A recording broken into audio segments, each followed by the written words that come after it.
दौर चुनावी पर्व का है जिसमें हमने एक चरण पार भी कर लिया है। ऐसे में चुनाव का मूल आधार ईवीएम हमेशा से ही सियासत में विवाद और बहस का मुद्दा रहा है। विपक्ष हमेशा से ही अपनी हार का ठीकरा बेचारी ईवीएम में फोड़ता रहा है। ऐसे में चुनाव में ईवीएम की चर्चा हो या ना हो, लेकिन मतगणना के बाद में इसकी चर्चा जोरों पे शुरू हो जाती है।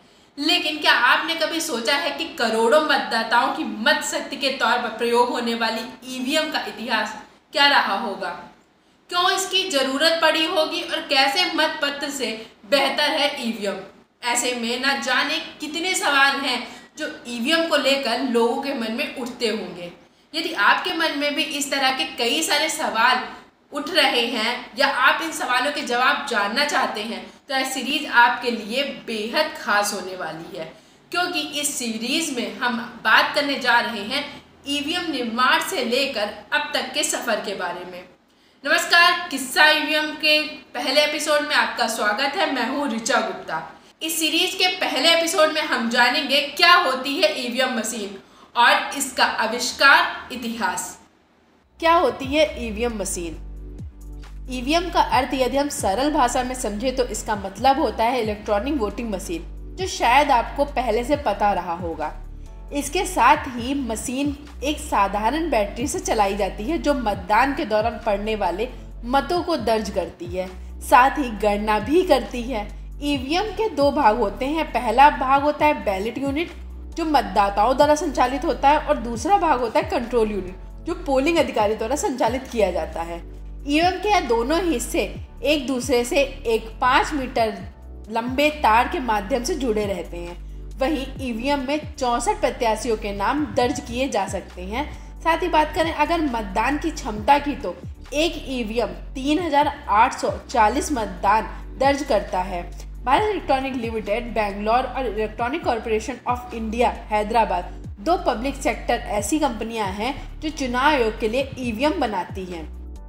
ईवीएम का आविष्कार और इतिहास। दुनिया के अलग अलग देशों में कई तरह की वोटिंग मशीनें प्रयोग के तौर पर इस्तेमाल की जाती हैं। हालांकि उनका स्वरूप भारत में इस्तेमाल की जाने वाली ईवीएम से बिल्कुल अलग होता है। भारत में इस्तेमाल होने वाली मशीन को डायरेक्ट रिकॉर्डिंग ईवीएम यानी DRE कहा जाता है। चुनाव आयोग के अनुसार भारत में वोटिंग के लिए मशीन इस्तेमाल करने का विचार सबसे पहले साल 1977 में सामने रखा गया था। यह विचार तत्कालीन मुख्य चुनाव आयुक्त SS सकधर ने इसे इस्तेमाल करने की बात कही थी। उस समय electronics corporation of India limited Hyderabad को ईवीएम डिजाइन करने और विकसित करने की जिम्मेदारी सौंपी गई थी। साल 1979 में ईवीएम का एक शुरुआती मॉडल विकसित किया गया था।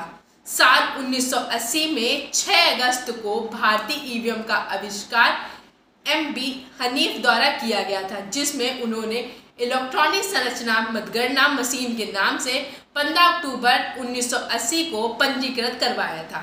एकीकृत सर्किट का प्रयोग करते हुए MB हनीफ ने अपने द्वारा बनाई गई मूल डिजाइन को तमिलनाडु के 6 शहरों में आयोजित कर सरकारी प्रदर्शनियों में जनता के लिए प्रदर्शित किया था। आज की कड़ी में इतना ही।